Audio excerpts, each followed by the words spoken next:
Olá, eu sou a Paola Rodrigues, eu sou jornalista, trabalho há mais de 10 anos com comunicação política. Hoje eu coordeno o mandato da deputada federal Dandara e trabalho também com estratégia para mobilização digital. Hoje eu sou uma mulher de cabelo liso, preto, morena, estou usando uma blusa florida com os ombros de fora. Estou usando calça preta e estou aqui num cenário onde estou com um computador à frente, com um livro e também um telão onde eu vou apresentar para vocês os pontos que vai nortear aqui a minha apresentação. Então hoje eu vou falar um pouquinho para vocês sobre como que a gente pode mobilizar com estratégia no WhatsApp. Então, seguindo aqui alguns pontos que eu trouxe, a primeira coisa é a gente entender um pouco como que é esse aplicativo de mensageria, né? Esse aplicativo que domina hoje 99% dos celulares do Brasil, e a gente até brinca que hoje, antes de escovar os dentes, as pessoas abrem o WhatsApp. Então ele exerce uma influência predominante assim na nossa vida.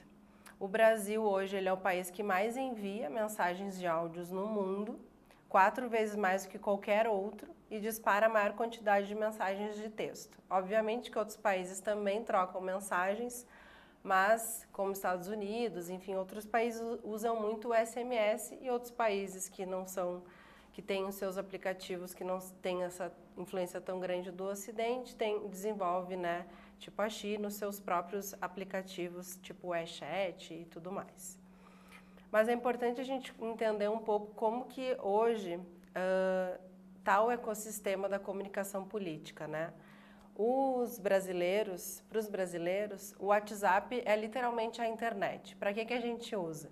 Para se informar. Então, hoje a gente praticamente não abre um portal de notícias diretamente, a gente recebe um link de um amigo de um portal de informações e entra diretamente do WhatsApp. A gente usa o aplicativo para conversar com amigos e familiares e para trocar informações do trabalho, para organizar a própria vida também, quem não tem um grupo consigo mesmo, para buscar e compartilhar informações, que eu havia dito no início, e também para comprar produtos e serviços, que foi o que ficou muito forte durante, né, e no pós-pandemia, onde a gente tinha o isolamento, né, e não podia sair de casa. Então o WhatsApp passou a ser esse espaço de compra direta assim, com as lojas. O crescimento do WhatsApp ele é exponencial, né? Coloquei aqui um gráfico para vocês terem ideia. De 2014, a gente tinha 45 milhões de usuários no Brasil e em 2019, 127 milhões de usuários. Hoje, a gente tem em torno de 140 milhões. Então, se em 2019 o Brasil representava 9% do total de 1,5 bilhão de pessoas conectadas pelo WhatsApp em 180 países. E hoje a gente continua, desde 2019 então, sendo o segundo maior mercado do aplicativo no mundo, atrás apenas da Índia. Então, para a gente ter ideia da força que tem o WhatsApp na nossa vida. Então, como é que a gente consegue conectar o WhatsApp com esse novo ecossistema da comunicação política? O que eu quero dizer com isso? Depois da eleição do Bolsonaro, ali de 2018, que a gente pôde atestar a verdadeira influência, assim, que a gente conseguiu perceber a influência do WhatsApp, não só na nossa vida, mas também na formação de grupos para a distribuição de informação. A gente sabe que os potenciais do WhatsApp eles são muitos, a gente consegue se aproximar, tem aquela comunicação espontânea, consegue compartilhar informações, mas também vem por outro lado a outra moeda que é a distribuição massiva das fake news.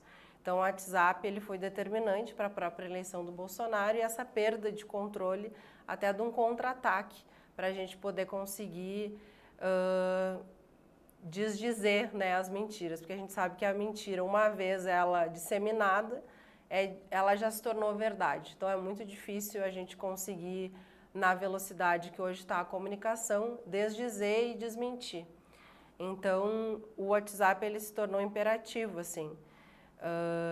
E ele também encontrou um caminho fértil no que a gente chama esse novo ecossistema da comunicação política, que é da eliminação da intermediação da mídia tradicional. O que significaria, o que é isso? Que é a diminuição do poder da TV, dos portais tradicionais, da onde a gente busca informação. TV, rádio, não significa que esses outros espaços perderam força, pelo contrário, o rádio segue com muita força, a TV também, mas o WhatsApp hoje ele é o primeiro aplicativo, depois do Instagram, depois do Facebook, depois do Messenger. Então ele ganha esse espaço nesse campo fértil em que a mídia tradicional perde força. E eu acho que nisso a eleição do Bolsonaro e a campanha dele nos ensinou muito, nesse sentido em que ele atacava muito a mídia tradicional, né? Quem não lembra o Bolsonaro atacando a Globo, atacando, né, outros veículos de comunicação e privilegiando outros, né? Mas quando a gente tem essa eliminação da TV como a grande mídia, o WhatsApp e outros aplicativos ganham espaços na internet para fazer chegar a informação nas pessoas. E aí eu faço esse paralelo que a gente sai, né, do que a gente estudava antes, que era a comunicação de massa, onde uma informação ela passava para todo mundo igual, e com a internet a gente tem a comunicação segmentada, onde o algoritmo ele aparece com força, que a gente consegue chegar nas pessoas e elaborar uma informação de acordo com os interesses, com a localidade, preparar uma informação de acordo com aquilo que a pessoa quer receber. A pessoa e as características dela, os hobbies, os interesses dela definem, no caso, o produtor, como que ele vai elaborar essa informação. Então a gente sai da comunicação de massa para uma comunicação segmentada. E é nesse cenário que o WhatsApp se fortalece. Aí aqui eu coloco um pouquinho também, que eu acho que é importante falar, sobre os potenciais do WhatsApp, né? Ele tem uma comunicação, ele promove e nos permite ter uma comunicação instantânea e próxima, né? Todo mundo carrega o celular, a gente hoje não sai de casa sem o celular. Ele nos permite ter um relacionamento entre as pessoas direto, tem um grande potencial de mobilização e aquela moeda negativa que é a disseminação das fake news, que fica muito mais fácil. E aqui, aí eu queria compartilhar um pouco sobre dividir um pouco quais são os dois tipos de comunicação que a gente pode ter, produzir dentro do WhatsApp. Uma é a comunicação 1 a 1, onde o foco é o relacionamento. E o principal instrumento que a gente pode fazer dentro do WhatsApp é a lista de transmissão. E que muitos pesquisadores, e tem muita gente que estuda o WhatsApp que chama que é o ouro do WhatsApp. E por quê? Porque a lista de transmissão é uma das ferramentas mais antigas do WhatsApp, desde que ele foi lançado ela existe, e que a gente consegue interagir diretamente com a pessoa. Então, depois vou disponibilizar aqui a apresentação para vocês, tem até um vídeo do YouTube para ensinar como é que faz a lista de transmissão, e que eu imagino que para as campanhas, principalmente de vereadores, que a gente está falando de um território menor, né, para as campanhas legislativas, ela tem muita força a lista de transmissão. Que a gente pode fazer, quando a gente faz a lista, a gente envia uma mensagem e envia para todos os contatos dessa lista de forma individual. A pessoa, é importante saber que para a gente enviar uma informação, uma mensagem para essa pessoa da nossa lista de transmissão, ela tem que ter o nosso número salvo, senão ela acaba recebendo aquela mensagenzinha de salvar o contato, vem uma mensagem bem grande assim do WhatsApp, bloquear ou salvar, o que às vezes muita gente vê como, é tipo como se fosse um spam, então a pessoa estranha um pouco aquela mensagem, às vezes acaba nem lendo. E para montar essa lista de transmissão, a pessoa que monta pode escolher até 256 contatos para cada lista. Então, você pode criar várias listas de 256 contatos. E uma coisa importante que eu acho que o WhatsApp traz, que as pessoas hoje, elas confiam mais em informações enviadas por pessoas próximas, de amigos e familiares, do que por uma pessoa desconhecida. Então, por isso que a lista de transmissão ela é tão importante, porque eu envio para a Dona Maria, que é minha vizinha, ela confia muito mais se eu enviar por uma terceira pessoa pedindo para enviar para ela. Então, esse relacionamento interpessoal, né, direto com a pessoa, ela ganha muita força. Então, quando a gente vai pensar lá numa eleição ou numa proposta que a gente quer passar, ganha muito mais força se a gente passa para a pessoa que a gente conhece do que enviar num grupo em geral e que a mensagem acaba saindo ali solta. Então, aqui até na apresentação vocês podem ver o que eu falava. Ó, quando a pessoa não tem o nosso contato salvo, ela acaba aparecendo essa mensagem aqui. Ó, encontramos um cartão de contato para esse número. Deseja adicionar? Agora não. Ou adicionar os contatos. Então, é tipo um spam que o WhatsApp promove para evitar, inclusive, a gente receber mensagens de pessoas que a gente não deseja. O outro tipo de comunicação do WhatsApp é a comunicação de um para muitos, que aí tem 3 tipos. Tem o canal, os grupos e as comunidades.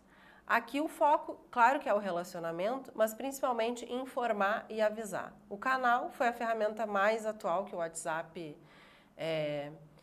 disponibilizou, né? Ele é semelhante a uma lista de transmissão, mas somente os administradores enviam as mensagens. Lembra um pouco o canal do Telegram, né? As pessoas seguem um canal e eles podem reagir às mensagens, né? Até o governo federal fez um canal, acho que já tem mais de 3 milhões, é um grande sucesso. E principalmente quem aposta nos canais é quem quer ter uma comunicação um pouco mais institucional. Quem já tem um mandato eletivo, quem, né, já tem um cargo no executivo, mas nada impede que um candidato ou uma candidata crie um canal para passar informações sobre suas propostas e tudo mais. Os grupos são os velhos grupos que todo mundo conhece, depois eu vou falar um pouco de como mobilizar nos grupos, que eu acho que para a eleição funcionam muito bem. Eles ampliaram, eles hoje têm capacidade para 1.204 membros. E no caso dos grupos abertos, coloquei uma observação, que a gente pode manter eles fechados ou abertos, né? É sempre importante colocar que haja um responsável para fazer essa mediação. Depois a gente vai falar sobre as rotinas dos grupos. As comunidades também é um instrumento que foi lançado recentemente. Eu chamo que é uma espécie de quadro de avisos, que ele é um guarda-chuva de vários grupos, né? Uma única mensagem que a gente envia vai para vários grupos de uma só vez, e é possível colocar até 50 grupos com 100 pessoas numa comunidade, ou seja, 5.000 integrantes. As comunidades, eu acho que até agora não funcionam tão bem assim, porque elas têm que ter muita estratégia para criar, porque imagina 50 grupos, 5.000 pessoas dentro de um mesmo espaço, então é um pouco difícil de administrar. Eu tenho usado um pouco no nosso cotidiano lá, até do próprio mandato, que é a experiência mais recente que eu tenho, da Dandara, que é para fazer quadro de avisos, avisar onde estamos, onde vamos mobilizar, atividades, né? E eles são bem menos mobilizadores, assim, do que os grupos e as listas de transmissão. Aqui tem um pouquinho, que eu acho que é importante ter esse espaço, né, mais visual. Como que a gente cria as listas de transmissão. Ao clicar aqui, leva para o YouTube para um vídeo, vocês podem assistir.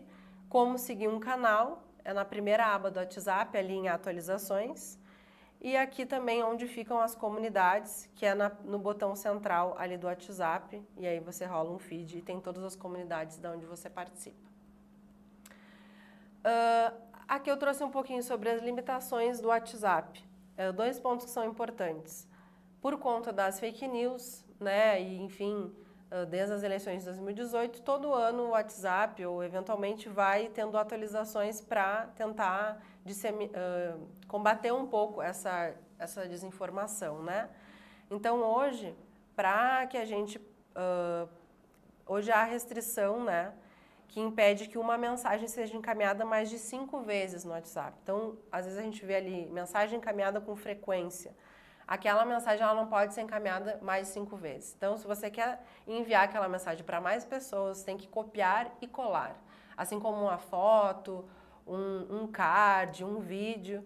Então, essa limitação é justamente para evitar a disseminação de desinformação. E uma outra informação importante é que se 3 pessoas denunciarem um número que está espalhando informação de forma demasiada, esse número vai ser bloqueado. Então, esse mecanismo de denúncia, ele acaba derrubando muitos números que às vezes as pessoas criam para disseminar, às vezes informação positiva, mas tem que tomar esse cuidado. Aqui um pouquinho de como que funciona a operação do WhatsApp. Acho que isso é importante. Que para ter sucesso, para operar o WhatsApp, a gente precisa que ele seja de responsabilidade de toda a equipe política. Porque às vezes a gente monta uma equipe, tem poucos recursos, acaba que separa uma ou duas pessoas para fazer essa operação. Mas ele hoje, ele é central para toda a equipe política, desde quem prepara a agenda até quem está lá na ponta organizando a panfletagem, a mobilização.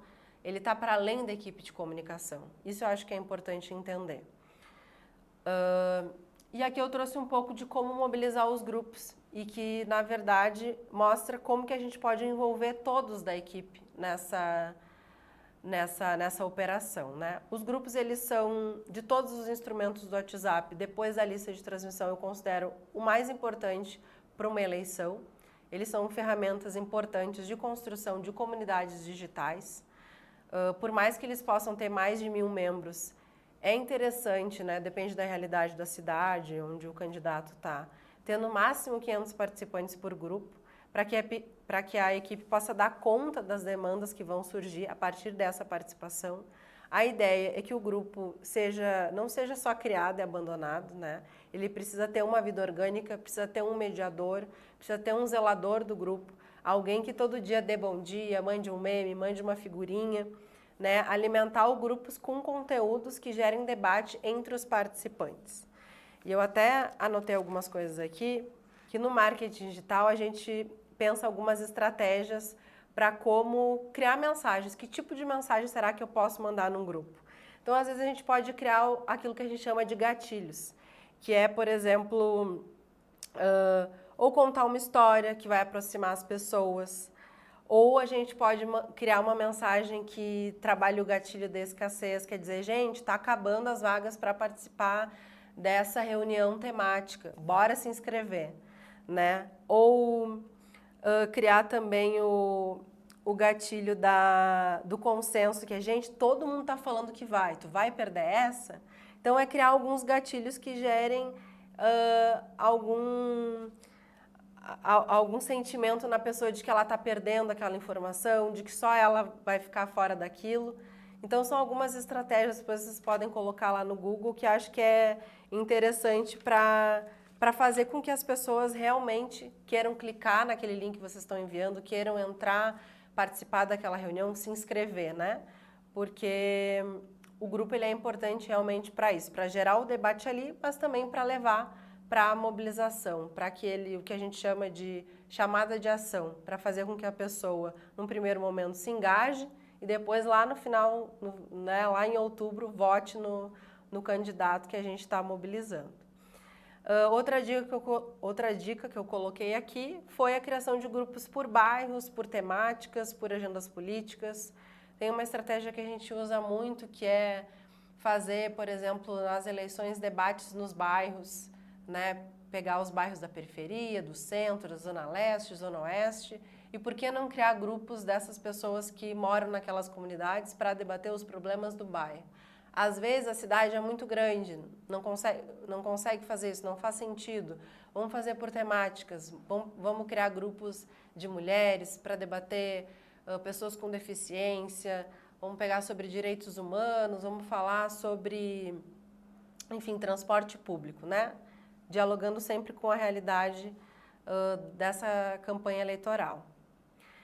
E aqui já, para a gente finalizando, uma coisa importante que a gente pode falar em geral do WhatsApp. No marketing, a gente fala um pouco da jornada do cliente, que é como que a gente consegue, desde o momento, chamar a atenção do cliente para comprar um produto, para entrar dentro, ser atraído por uma mensagem, até o momento dele efetivar uma compra. E como que a gente pode transpor isso um pouco para o WhatsApp? Né? Então, a jornada ela começa desde a descoberta, no caso seria do grupo, até a advocacia, passando pelo interesse, intenção e retenção. Então, o que significaria isso? Quando a pessoa chega no nosso grupo, a gente tem que fortalecer o relacionamento e fomentar as discussões. Então, ele está descobrindo aquele grupo. Ele entrou ali, ele não conhece ninguém, então, por isso, tão importante o papel do mediador E às vezes quando a pessoa está se destacando, o administrador do grupo, ele pode convidar uma pessoa que interage, que sempre fala, que sempre dá bom dia, convida ela ali na mensagem privada se ela quer se tornar um zelador do grupo. Ela que vai cuidar, ela que vai tentar dar uma mediada, chama ela para pensar as regras do grupo, se o grupo vai ser, se a gente vai fechar ele às 10 da noite, porque às vezes tem gente que fica mandando mensagem de madrugada, tem essa opção da gente abrir o grupo pela manhã e fechar ele à noite. Então o WhatsApp dá várias possibilidades para isso. Depois que o relacionamento está acontecendo ali dentro do grupo, o que é importante? Fidelizar aquelas pessoas que estão ali, para que elas se tornem promotoras do conteúdo. Né? No caso das propostas do candidato, sejam divulgadores fortes das reuniões que vão acontecer. E como é que a gente consegue isso? Enviando informações exclusivas. Então é pensar o WhatsApp assim como a gente pensa o Instagram, o Facebook, o Twitter. Então o WhatsApp ele é uma rede social. Então a gente tem que preparar vídeos, áudios, enquetes, pensar uma rotina de conteúdos como a gente pensa para as outras redes sociais. Porque a gente acaba às vezes usando o WhatsApp como um replicador de links do que a gente posta no Instagram, do que posta no Facebook, mas não. Ele tem potencial e como ele é o primeiro, ele é o líder do que as pessoas mais usam no Brasil, dos aplicativos, a gente tem que, na verdade, inverter, colocar ele no topo da pirâmide, pensar informações e conteúdos exclusivos para o WhatsApp, né? Então, coloquei como sugestões ali ter conteúdo temático específico para os grupos, programado sempre para garantir que o grupo siga orgânico e recebendo apoio e entrada de novos participantes. E o terceiro ponto ali é a mobilização, né? Que é fazer chamadas de ação, convidar as pessoas para participar das reuniões, dos encontros, e aí lá no final, mais em outubro, né? Setembro, outubro, já pensando nessa conversão para convencer do voto. E o último ponto é como que a gente torna essas pessoas advogados da marca, que a gente chama, como que os promotores, os defensores, né, do grupo. Que é convencer tanto eles de que aquele espaço é importante, que eles vão acabar indicando o grupo para outras pessoas e convidando novos participantes. Assim mostra que o grupo segue sempre vivo e sempre forte. É natural que depois de um certo tempo as pessoas saem dos grupos. E às vezes as pessoas se desesperam. Gente, começou a sair um monte de gente quando muita gente começa a falar. Isso é normal. Às vezes 10% do grupo sai, mas isso mostra que as pessoas que estão ali, elas realmente vão estar engajadas e vão ser pessoas que, além de se mobilizar pelo aplicativo, vão ser pessoas que vão se juntar numa panfletagem, nas reuniões, vão oferecer sua casa para organizar, né, discussões. Isso é o mais importante. E o último ponto aqui, para a gente finalizar, algumas dicas gerais, que é como toda equipe política pode se engajar. O primeiro ponto ali, uma sugestão. Faça um mapeamento de grupos que já existem na sua cidade e onde os apoiadores estão. Às vezes vocês podem chamar os participantes do grupo no inbox, né, numa mensagem privada e perguntar, olha, que outros grupos da cidade vocês estão? A gente gostaria de estar acompanhando. Então a gente pode entrar nesses grupos com o número de algum membro da equipe ou até o número oficial do candidato, né? Às vezes o candidato ele tem 1, 2, 3 números, né? Ou às vezes pode ser até um próprio membro da equipe.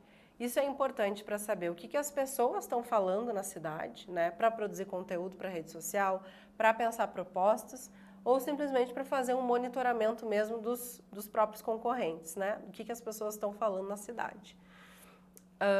E o terceiro ponto é uma sugestão de que todos da equipe podem criar a sua lista de transmissão. Isso é muito importante, porque aquilo que eu falava lá no início, as pessoas confiam muito mais numa mensagem que ela recebe de um amigo do que de um terceiro, né, do que uma pessoa desconhecida. Então, quando a gente faz parte da equipe política e cria a nossa própria lista de transmissão e a gente passa para nossa mãe, ela vai acreditar muito mais nessa informação. Então, muito importante todos os membros da equipe política criarem a sua lista de transmissão. E, se possível, separar essa lista por temática ou local de trabalho e militância, porque aí a gente consegue mandar conteúdos que sejam de interesse das pessoas que recebem. Porque hoje a comunicação, ela está, como eu falava, muito mais segmentada. As pessoas, é o que a gente fala assim, no Instagram eu só recebo conteúdo de quem eu curto. Vocês já viram falar nisso, né? Por quê? Porque o algoritmo ele acaba filtrando e só vai te entregar informações de acordo com seus interesses. Então, se a gente consegue fazer listas de transmissões segmentadas, a gente está trabalhando na lógica que hoje a comunicação trabalha, que é entregar a comunicação, a mensagem que a pessoa quer receber, porque senão ela vai ignorar e vai tratar aquilo como spam. Então, acho que em geral é isso. Essas são algumas dicas de como trabalhar com o WhatsApp com estratégia e qualquer coisa me coloco à disposição para mais informações. Obrigada, gente!